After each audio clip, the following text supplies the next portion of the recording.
Judy was boring. Hello. Then Judy discovered ChumbaCasino.com. It's my little escape. Now Judy's the life of the party. Oh, baby, mama's bringing home the bacon. Whoa, take it easy, Judy. The Chumba life is for everybody. So go to ChumbaCasino.com and play over 100 casino-style games. Join today and play for free for your chance to redeem some serious prizes.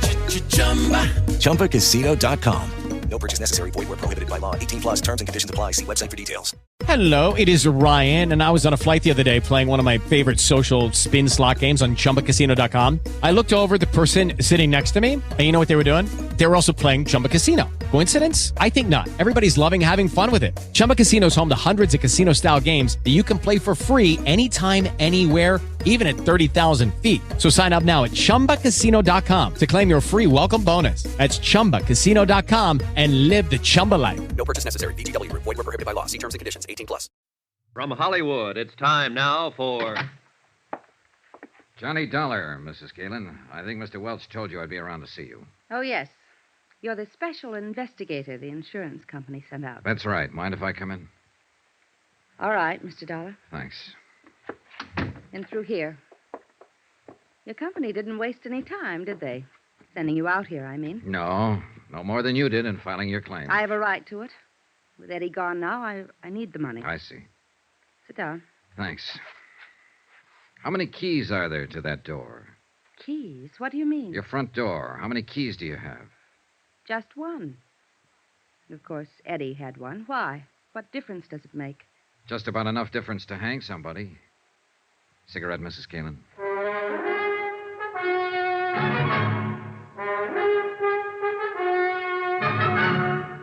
Tonight and every weekday night, Bob Bailey in the transcribed adventures of the man with the action-packed expense account, America's fabulous freelance insurance investigator. Yours truly, Johnny Dollar.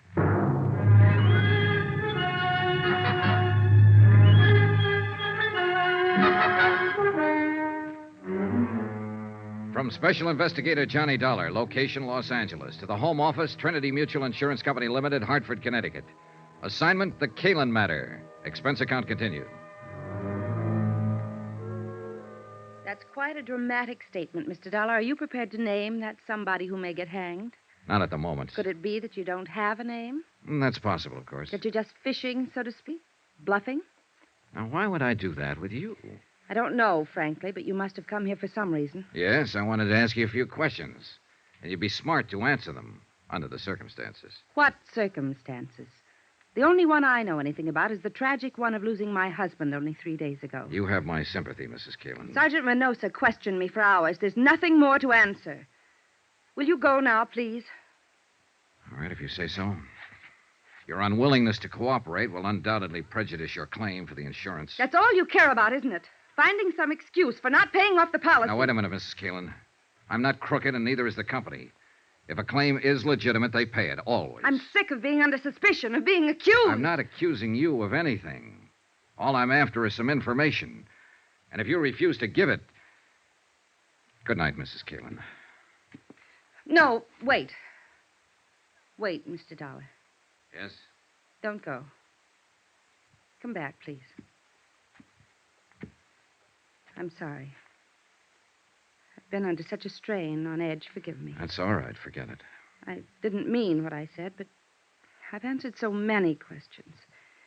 And to go through all of it again, well, it seems so pointless. Yes, I understand. But I've found that people say things to me sometimes that they forget to say to the police. They're more relaxed, I guess. Don't feel they're on the spot so much. That's true. But I thought it was just me. No, you're not alone. I remembered something like that after I talked to Sergeant Reynosa. He wanted to know where Eddie hung out mostly, bars and so on. I could only think of two. What are the names of the bars, Mrs. Caylin? The Eloines on Beverly Boulevard and the Brass Monkey Inn down on the Strip. What difference does it make? Eddie wasn't killed in a bar. No, but he probably met people there, talked to them.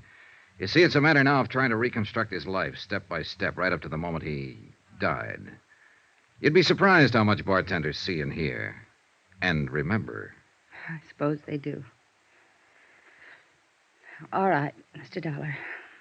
I'll be glad to answer any questions you want to ask. Good. One thing, though. I wasn't expecting visitors, of course, and I wonder if I could have just 5 minutes to change and freshen up a little. Oh, well, that's unnecessary. I won't be here long. But I'd feel better, really. Do you mind? No, of course not. Go ahead. I'll be right back. Pour yourself a drink, Johnny.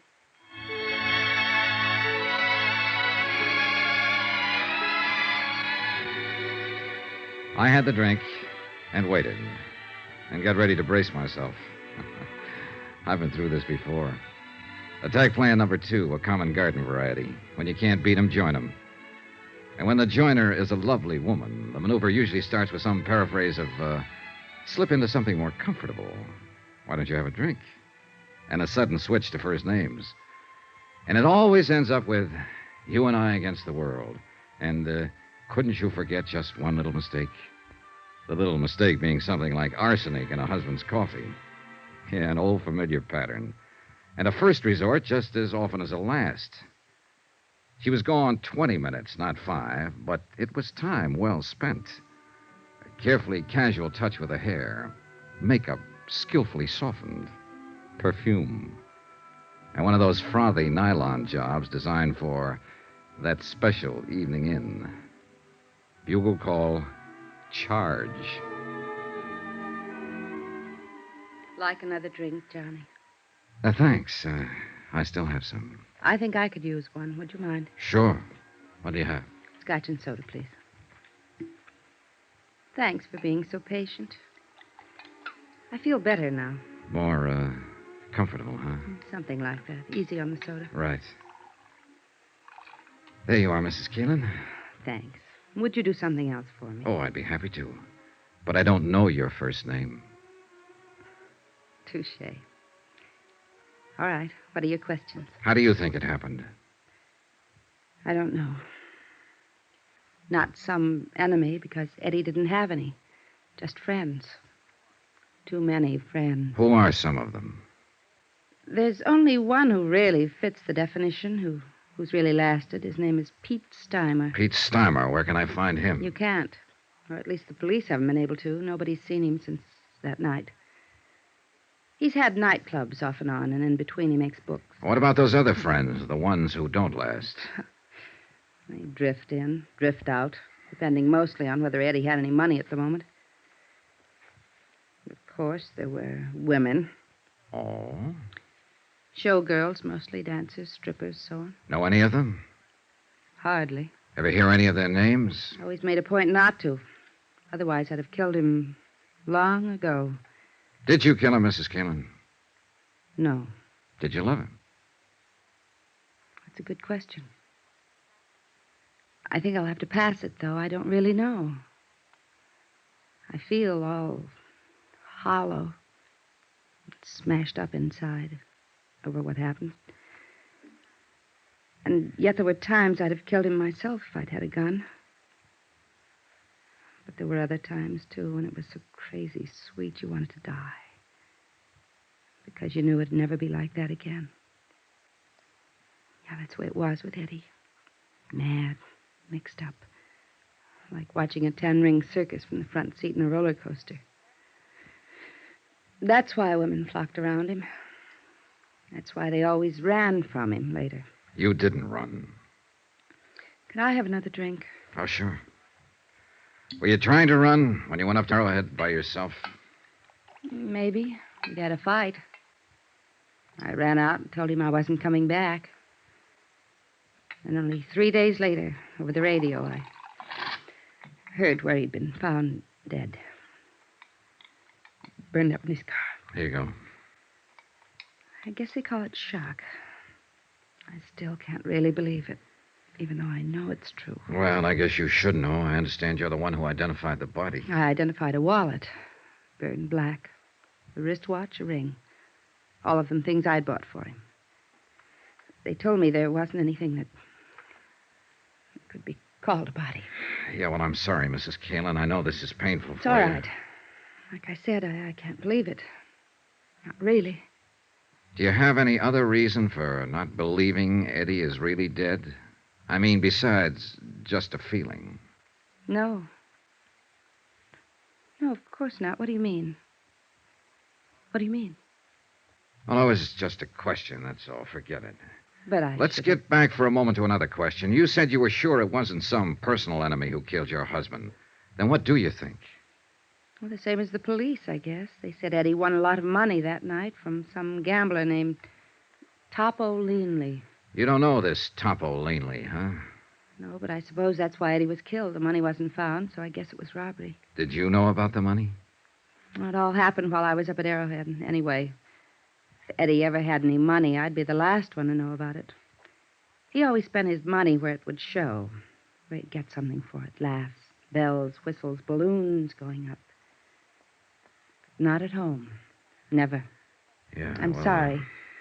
Forget I said that. I hate women who sit around drooling with self-pity. Like you said. I didn't run. I guess maybe I did love him, Mr. Dollar. Is there anything else you... No, I guess not. At least not tonight. You look a little beat. Yes, I'm afraid I am.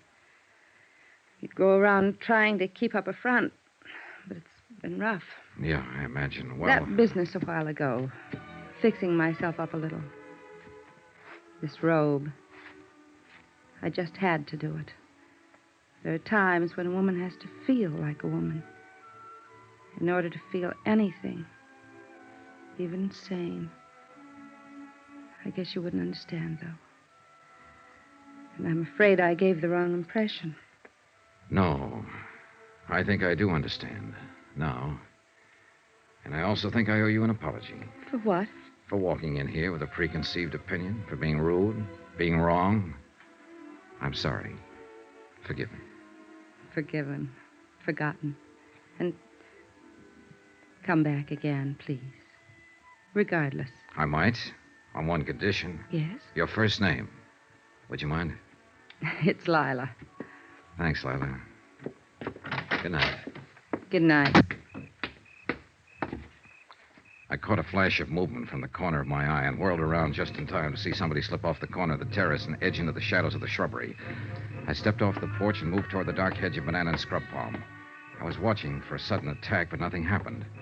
Then I heard a slight sound on the next terrace level up the slope, a rustle of bushes, an accidental scrape of a shoe on the cement walk, and I slipped along the walk. I stopped at the head of the steps and listened. Nothing. The only way out of the patio to reach the street was to come past me. I started searching. But even though I was on guard, when the attack came, it caught me off balance. All I could see was a dark shape and the glint of metal in an upraised fist. I grabbed the arm and twisted and drove my left into his stomach, and again. He rolled to his knees and raised his right hand, and again I saw the glint of metal. I jumped for him, grabbed his hand, twisted it back, and at the same time I swung my foot and kicked him in the jaw. Johnny! Johnny, are you all right? Yeah, I'm all right. Call Sergeant Reynosa, will you, Lila?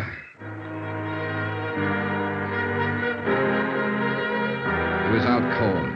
I turned him over on his back and struck a match to get a look at him. He was a big man, stocky, bull-necked, blonde-haired. I slid my hand inside his coat and fished out his wallet and opened it. His name was Topo Leanley.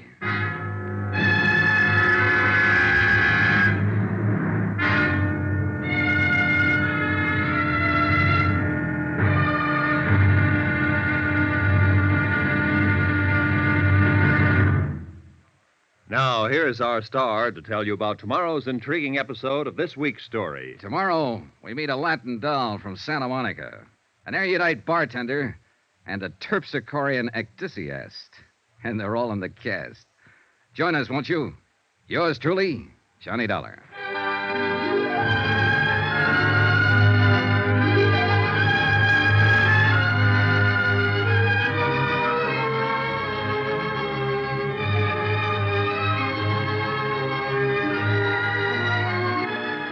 Yours truly, Johnny Dollar, starring Bob Bailey, is transcribed in Hollywood. Written by Les Crutchfield, it is produced and directed by Jack Johnstone. Be sure to join us tomorrow night, same time and station, for the next exciting episode of Yours truly, Johnny Dollar. Roy Rowan speaking.